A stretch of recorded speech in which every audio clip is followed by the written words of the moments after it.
Welcome to the March Home, another special episode. Every single episode seems to be special because I don't know how to start it any other way. I'm with my beautiful wife, Amy, and I've got my buddy, Benjamin Smet, Benjamin since 1977. It's a true story. It's a true story, Benjamin since 1970, since fifth grade. Yep. So we just recently went to DC to go over transition. Yep. And it was a great adventure, so we wanted to spend the time on this show kind of talking about that. Well, transition, as we know, or we're coming to know, it's much more than what we've, every time throughout our history, after every major conflict. And we're talking about transition from the military service to the civilian world. Exactly. After every major conflict, we have evolved as a nation in terms of what type of services we provide to military veterans as they come out of service. After the Revolutionary War, the colonies granted pensions to soldiers. The Civil War, states stood up domiciliary care for veterans, regardless if they're wounds from combat or for sickness. Take care of the health. World War I saw proliferation of the hospital system, the VA hospital system. Expanding across the nation. World War II, the proliferation of benefits for veterans. GI Bill, go to college. Exactly. People don't realize, but after Korean War, we realized that the VA healthcare system needed research and academia to look for best practices on how we take care of veterans. So that was after Korean War. Thank you, USF, Syracuse, Stanford, all these schools attached to actually VA hospitals. Exactly. And Vietnam, we didn't quite get it right at first, but we started to realize the mental mental struggles that go on with war, hence PTSD. Okay. Getting a diagnosis in the what is it, DCM? Yeah. Exactly. Diagnosis manual where they basically give ratings for mental health problems. That was after the Vietnam War. Exactly, recognizing the mental stresses. After the Gulf War, we recognized that it wasn't just mental stress and physical combat wounds, but chemicals were used and other things. So we created a registry system to understand what type of exposure our military members had in theater. Are you burning feces while you're downrange? Right. And what does that do All to those you? kinds of hazards and- Agent Orange, Desert Storm, the chemicals there that they had. Exactly. So there's kind of been a progression of transition and improvements throughout the decades, the eras. And But not all of it's been from just combat related. Like you look at Camp Lejeune and all the guys who served there during the 80s. They had the bad water there, and they're just starting to recognize that. So there's always these little things they find with our military personnel. Exactly, and so the question becomes, what is our legacy for OEF, Operation Enduring Freedom and Iraqi Freedom? Right. With now an all-volunteer force, the first time in our nation's history that we're relying on a purely all-volunteer force. Hey, if you guys were stop lost, you first volunteered before you got stop lost. Exactly, with less than 1% of our population serving multiple deployments. I think the next phase of our paradigm shifts is holistic transition. Okay, so, you talked about the history. What is transition like currently? Okay, so currently... Like right now, like transition out of the military into the civilian world. What's it like for the guys right now? And then maybe what are some of the obstacles they face with that? So currently, transition is a program that the military and VA, it was developed in the 1980s. So this isn't a new thing. Talking about transition out of the military into the civilian world. So this current program was first established in the 80s, and the American Legion was the big pushers of it. Yeah, American Legion and a lot of the veteran organizations, they did a great job. For the right reasons, their heart was in the right place. Let's create a system of some kind of out-processing. They called it Transition Assistance Program, or TAP. The name we find is unfortunate because it doesn't have an S on the end, but all of us getting out, we tend to add that S. We call it TAPS. I got to go through TAPS. And it's not really something that, as somebody like Brian here, former Army Green Beret, who's lost buddies in war. Barrel-chested freedom fighter. It's not the psychologically, it just has barriers from the name, from the get-go, right? It's really hard because you hear, when you think of TAPS and you see it written down, you're always thinking back to, fallen comrades. Yeah. And that's the psychological hardship of that. So you associate that with this name tag. But the program itself was built and constructed to really help guys out. One of the big things that they wanted to do, and they were hoping to do in this development of the program, was to end the unemployment rate of veterans getting out of the military. Okay. Exactly, and so, I mean, you talk about the barrier, the name is one, but Right. we don't dwell on that. Let's go to the actual physical stuff. And another barrier is that it's all condensed within about 40 hours or one work week. It's Wow. a short period to get a lot of information. You figure basic training is 8 weeks long, 10 weeks long, 12 weeks long, however long your basic training is. And then you have your advanced training to whatever your job is going to be inside the military. Right. You have all of this train up to become who you are supposed to be in defending our nation. But then when you're kind of leaving that, you have about 40 You only hours have about to a cram. one work week. And you've seen me work with the VA on my own stuff. Oh gosh. It can be a really trying experience. So that 40 hours, it's a short period of time. But I think they're doing the most that they can with Right. that 40 hours. I think that we heard some interesting stuff on that trip to DC. We did. So one of the things we learned is meeting with key members of the VA, and they're revamping the transition assistance program, and I Okay. think for the better. They're doing they have some great ideas. Yep. For example, in that 40-hour week, the VA currently only has 6 hours allotted to it to It's not convey much their time. story. So if you Oh. think of the military member, and currently also another barrier in the problem is it's open just to the military member. What about the family unit? Right. We recognize that as a military member gets out, if they have a family, he or she has a family, they're going to spend more time with that family than any other Right. source in the community. So why not let the family come through this as Plus, well? the spouse is always so integral in managing.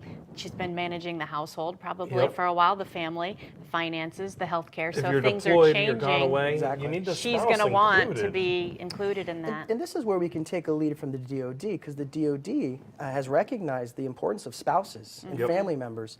If the DoD recognizes the significance that the family plays in a military member's success on active duty, then it's incumbent upon us to realize that on the transition, that the spouse needs to, at least the spouse, if not the whole family, needs to be in on that transition process out as well, and getting the same Right. knowledge base and the understanding, so that when the military member exits, a family can make or break that transition too. Yeah. So, I think one of the things that we kind of looked at when we talk about just the VA portion, they have 6 hours, and they're updating their curriculum. There's 3 days for the Department of Labor. That's right. And they're updating their curriculum as well. But if you look at that time frame of 6 hours, you're learning about all of your benefits. Right. You're learning about so much that you have involved with it. Your benefits, the healthcare system, college, Right. All these things that are part of it. And if you're signing up for disabilities, it's really difficult to cram that in just 6 hours. Right. And really, what they've been doing in that time frame is they've been teaching people, okay, if you got a claim, these are the things, the type of things you can claim. You need to go and talk to this person. Right. But it's not introducing them to anything else inside the medical system portion of it. And one piece that I thought was pretty profound is throughout that whole 1 week period, they don't talk at all about the psychosocial aspects of transition. Oh, yeah. yeah, they spend that 40 hours basically trying to prepare the military member for employment outside of the military. Right. And that's honorable. We want Yes. everybody to have a It's job when they get important, out. right? But sometimes I think it's important to understand that too much emphasis on one negatively affects others. Right. So for a military member exiting, we want them to be gainfully employed when they get out. But if they haven't addressed the psychosocial aspects that 76% of all military members experience as they go out, and we know this because there's only one institution, University of Southern California, has conducted 4 studies since 2014. That's it, only 4 studies nationwide. On the idea of transition from military to civilian. Right. And in each case, they went to 4 different regional areas in the country. They asked about 700 to 1,000 veterans questions about their transition. Okay. And what they discovered is regardless of race, gender, branch of service, combat or not, 76% of all of them felt disconnected from civilian life. That's the Right. psychosocial. 76% That's disconnected. That's the psychosocial aspect of what we're talking about. So Right. until that's addressed, Yeah.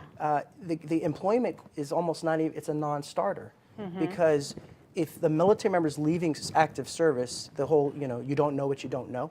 You don't know what's on the other side.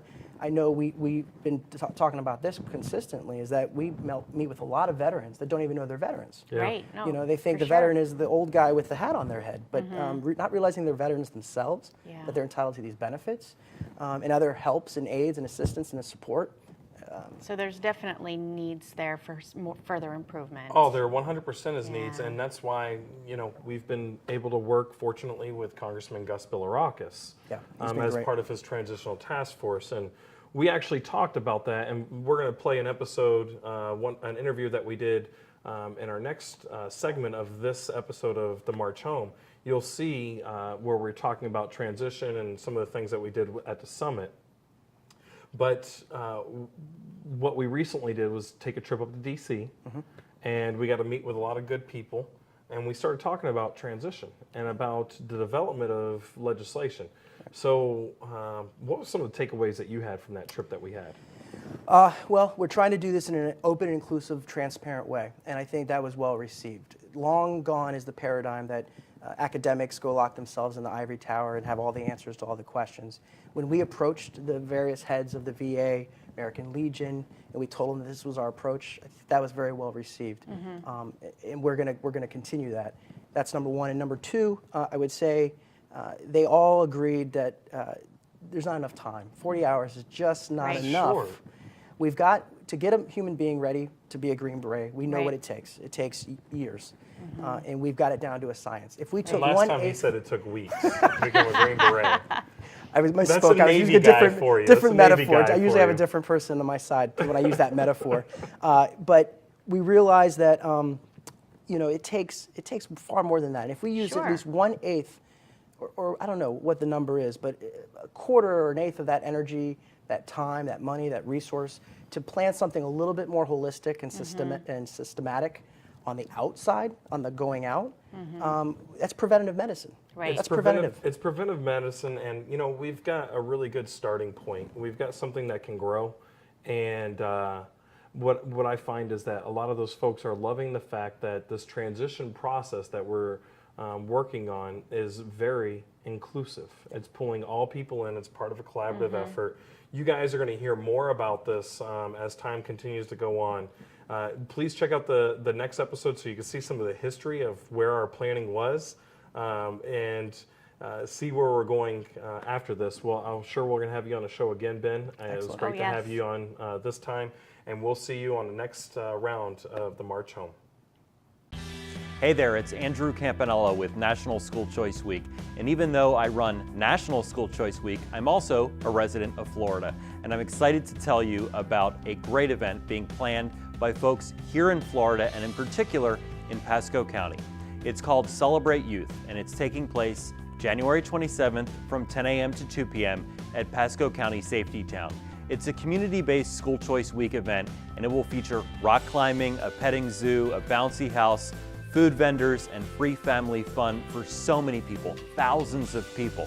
I have the opportunity to see thousands of different events planned all across the country during School Choice Week, and I can tell you that this event on January 27th will really put Florida in a positive light.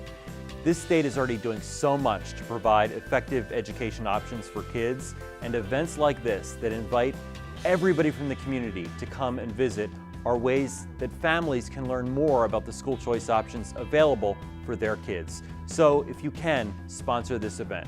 By sponsoring this event, you will help get even more families out to it so they can learn about the options available to them and their kids have more educational opportunities. So January 27th, 10 a.m. to 2 p.m., Celebrate Youth at the Pasco County Safety Town. Thanks so much.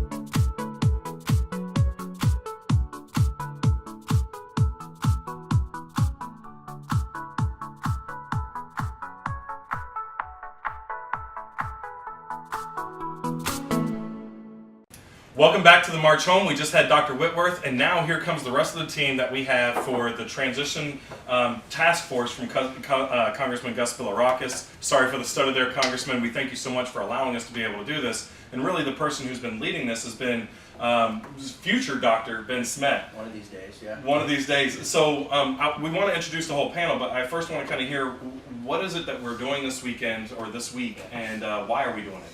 Like you said, Congressman Gus Bilirakis has been a champion for veterans for pretty much his whole time in Congress. He's done some great things, and we had lunch a few months back where we talked about his last legislation really dealt with alternative forms of therapy and for veterans suffering from PTS.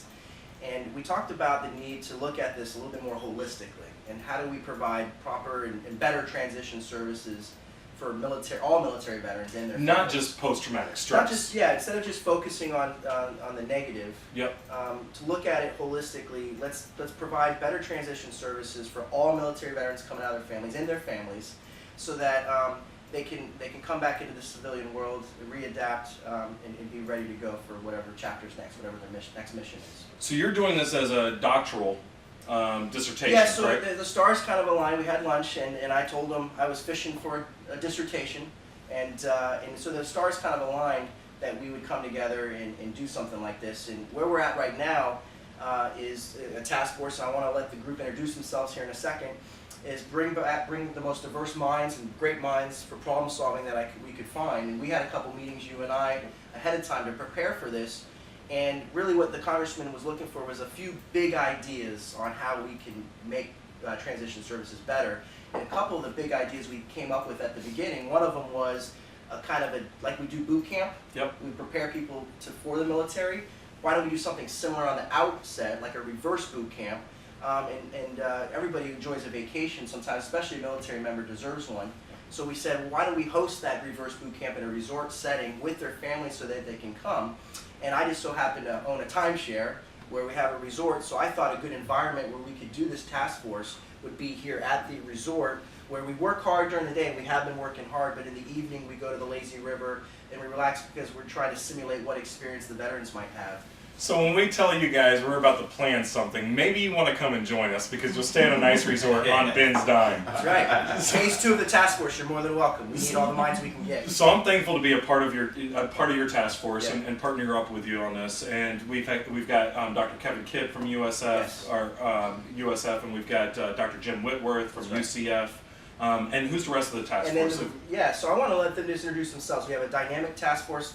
Most of them, well, everybody here at this table are veterans. Not everybody on the task force is military, but these are veterans. So take it away, guys. My name's Randy Swallows.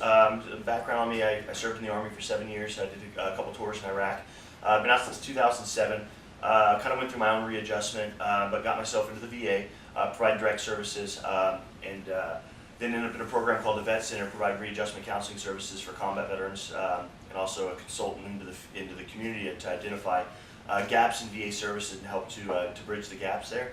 About 7.5 years into that, now I've transitioned to working for other nonprofits, doing employment supportive services for persons with disabilities, and just again, bringing my experience with the VA here and in community outreach here to in that transition process. Happy to be a part of this and happy to contribute. Awesome. My name is Sean Rhodes. I was in the Marine Corps from 2001 to 2005, did 2 tours in Iraq, and I was one of the generation that left a combat zone and then was in the university system a short time later, surrounded by 18-year-olds. So I've experienced a really rough transition there. So since then, I've been able to open my own consulting business in management consulting and speaking, and I share the military methodology for planning and execution and continuous improvement with organizations. In the Tampa Bay area, in the USF, I've been active with the Veteran Success Program, helping prepare college veterans for the workforce afterwards, and also running veteran networking groups in the business community, so connecting veterans with those jobs that they need.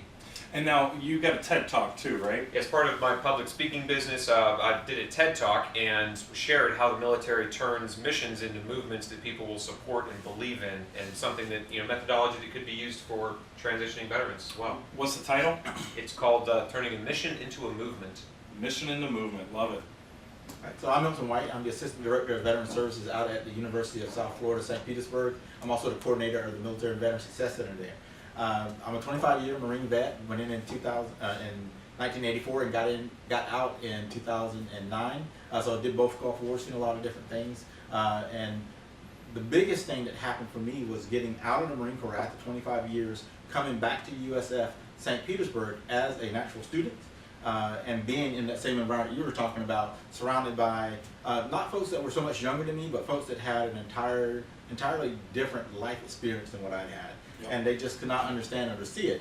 And I found myself among other veterans who, like me, were so disconnected from that environment that we had to kind of cluster together. We had to help each other out just so that we could survive in that culture. And in doing that, we saw that there was a big need for everyone, all veterans that were making that transition, to actually be able to come and have a place like that where they could be among folks that were like-minded, folks that were that understood the culture that they were transitioning from, and that really led to the Military and Veteran Success Center at St. Petersburg, and the difference that you see, that I've seen of veterans that when they first get to school and they come away from like an orientation where they're with all the younger people that are there, and they just walk in like, I cannot believe I'm doing this. I'm not believing it at all. It's got to bring a lot of fear. And then And then they're greeted at the door by welcome home. Yeah. Because that's what we really want them to feel, and we understand what they're going through. Sit down with us. Let us help you get through this process and realize so many different things and how you can be successful here at USFSB. Success in transition. I love it. Hi, I'm Colleen Kripstegis. I served in the active duty Army for 11 years. I did 2 tours in Iraq. I got out in 2006 when there wasn't a whole lot of transition program established within the military culture, so I went through the same thing. I did a job in corporate America for a year, realized that wasn't the right thing for me, and then transitioned to University of South Florida. And then went through continual sort of transitional challenges of trying to figure out how to translate my resume and so on and so forth. So I am now back in the military, serving in the Florida Army National Guard part-time, and I work at AARP, helping with Veterans Outreach, and that's how I came here to help out, provide my personal perspective. So she's got a little bit more to her story. She did work for the Florida Department of Veteran Affairs for 6 years, and if you see 3 years? About 3.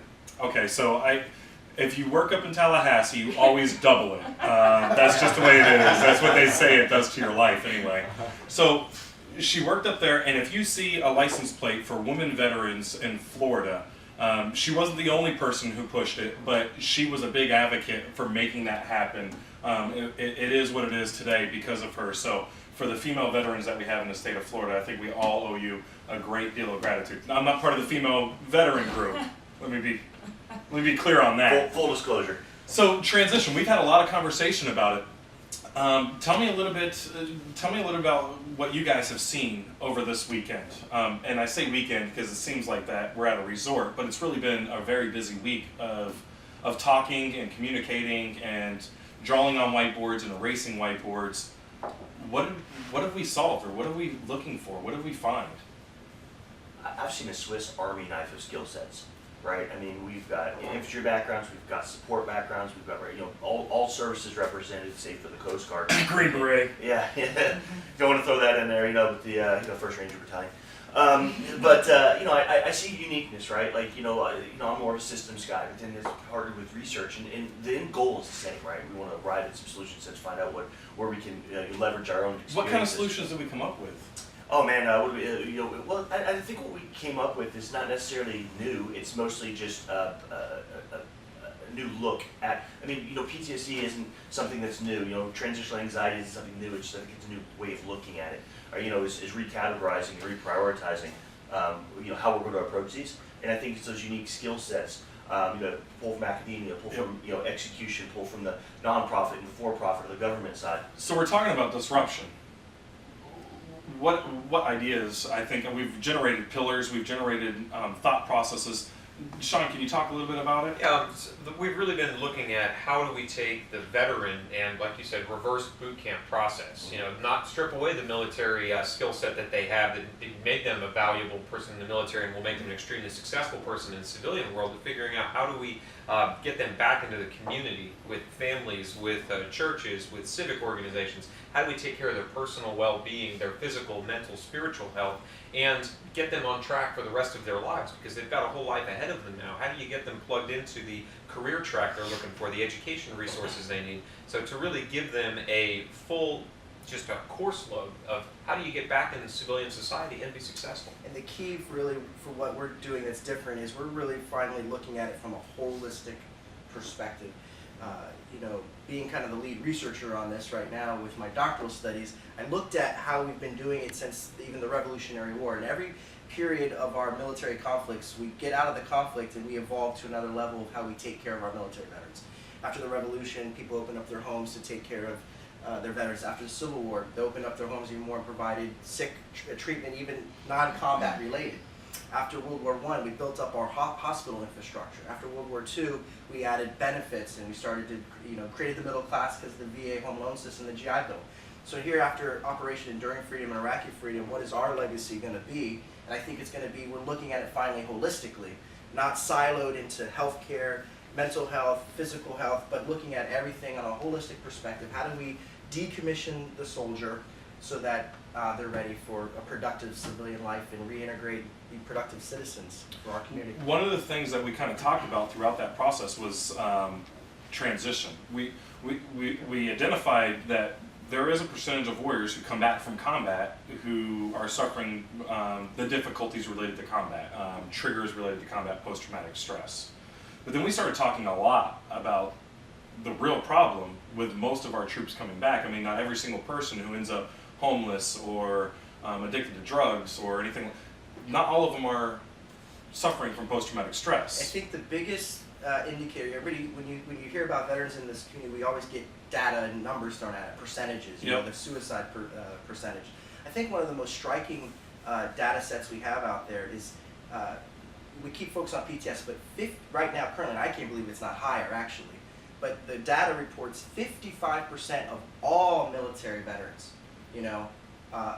they report that they struggle with reintegration in the community. They feel disconnected from their community. And I would bet that's a lot higher because I've talked with colonels and generals who, they get a great job, supporting role, just because they're a general, they get this nice position. And I'm not saying just because they're a general, because that's a huge task, right? Yeah.